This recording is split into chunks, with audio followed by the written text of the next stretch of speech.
और उनकी मदद कैसे हो। हमारे समाज में, और मैं कह सकता हूं धरती पे इस समय पर सबसे ज्यादा दुख दिखाई दे रहा है। और मैं इसलिए नहीं कहता, और शायद जानकारी आज आ जा रही है, इसकी वजह से हो सकता है। आज इंफॉर्मेशन बहुत फास्ट मूव कर रही है। कल क्या हुआ था आज हम भूल जाते हैं।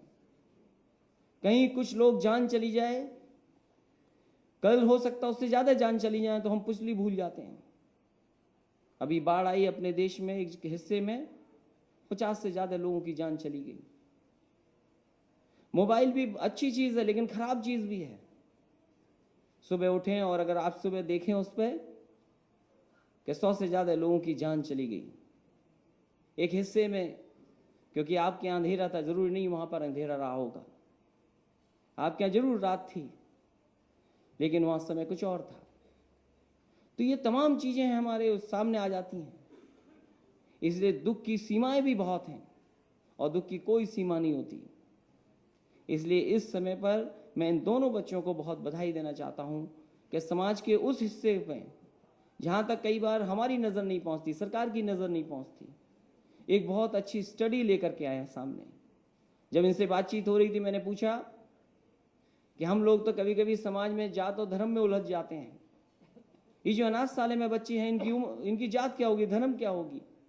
इन बच्चों ने मुझे बताया कि बस जो नाम पड़ जाता है उससे इनकी धर्म और जात तय हो जाती है। ये अनाथशाला में रह रहे हैं, किन परिस्थितियों में रह रहे हैं, न खाने का है, न कपड़ों का है, न और कोई इंतजाम है भविष्य का। सरकार कुछ तो मदद करती है। समाज में अच्छे काम करने वाले लोग की मदद करने वाले लोग बहुत हैं, लेकिन ठीक कहा है विष्णुकांत साहब ने कि असली गार्जियन अगर कोई है गरीब लोगों का, दुखी लोगों का, और खासकर ऐसे बच्चों की, तो वो सरकार है। ये सरकार की जिम्मेदारी है।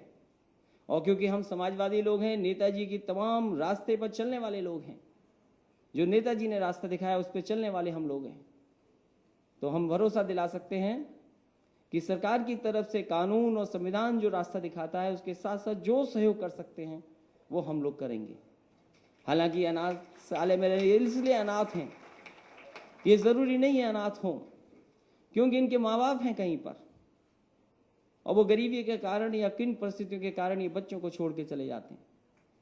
इन बच्चों के साथ कहानियां हैं कि कोई बच्चा कहाँ मिला, स्टेशन पे मिल गया, कोई बस स्टैंड में मिल गया, कोई कूड़ेदान में मिल गया, और कोई कहाँ कहाँ मिला है। इन बच्चों के साथ कहानी है।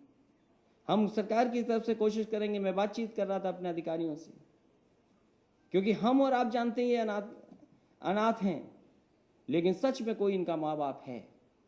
हम तो कहेंगे कि सरकार से ऐसे माँ बाप जो अगर वापस अपने बच्चों को ले जाना चाहेंगे तो सरकार की तरफ से चाहे मैं 5 लाख देना पड़े, चाहे 10 लाख देना पड़े, हम देंगे उन माँ बाप को।